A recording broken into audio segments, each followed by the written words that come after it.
Welcome to The Explainer. Today, we're jumping into the world of cybersecurity, a world of digital fortresses and the people who test their walls, the ethical hackers. In the digital world, a company doesn't just have one wall to defend. They have thousands of potential weak spots. We're talking firewalls, servers, apps, even the people who work there. So with all those possibilities, how in the world do you find the one crack that actually matters?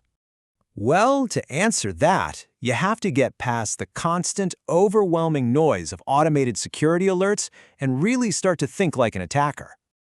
Okay, so this slide gets right to the heart of it. On one side, you've got your standard vulnerability assessment. It's basically a long list of potential problems. But a penetration test? That's totally different. That's a focused mission to find one proven path to the most valuable stuff, the crown jewels. For instance, a scan might say, hey, this piece of software is a little outdated. It's a medium risk. But a pen tester, they might use that exact flaw to get in, jump over to a database, and walk out with all your customer data. See the difference? One is a guess, the other is a confirmed disaster.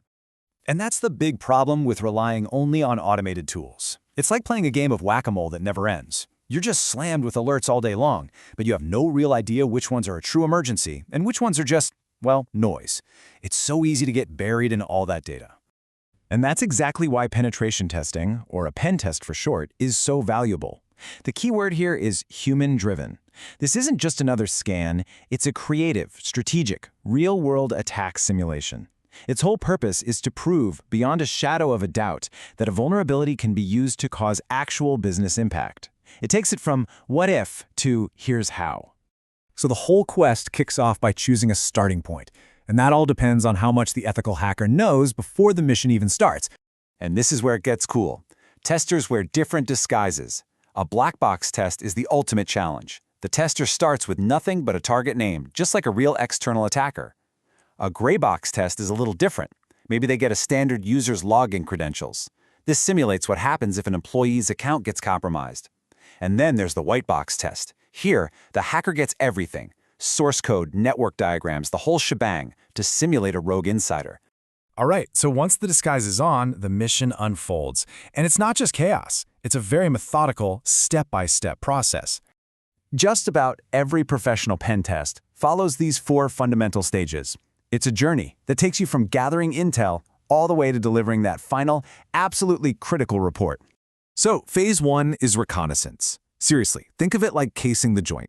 The tester acts like a private eye, digging through public info, everything from the company's website to employees' social media profiles, to build a super detailed map of their digital footprint. Then comes the moment of truth: exploitation. This is where the action happens. The ethical hacker takes a weakness they found during recon and actively uses it to break in. This is the point where a potential problem becomes a proven security breach. But hey, just getting in the door is only half the battle. Post-exploitation is all about answering the most important question: so what? Once they're inside, the tester sees how far they can go. Can they get more privileges? Can they find sensitive data? This is what shows the real potential damage of a breach. And finally, we get to what is arguably the most valuable part: reporting. See, at the end of the mission, the ethical hacker doesn't keep the loot.